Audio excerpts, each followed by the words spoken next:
Ēbes draugi atraduši ezera krastā pēc tā, kad mačei novāk pamet draudzeni, un viņš pēc tā pamatīgi piedzērās. Kad nākamajā dienā ezera dzelmē jau grasījās doties ūdenslīdē, pēkšņi uzradies pats noslīkušais ar jautājumu, kas tad te pa kņādu.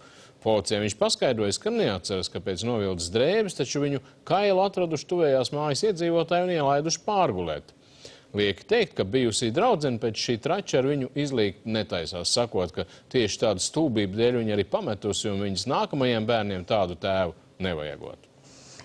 Paldies, ka skatījāties. Turpiniet skatīties LNT, jo tūlīt Rozamundas Pilčeras romāna ekranizējums Sirdis vējā. Uzreiz pēc tam skatieties seriālu, kas ieguvis Zelta globusa godalgu Mākslīgais skaistums. Saudzējiet sev un tiekamies rīt vakarā. Uz redzēšanos!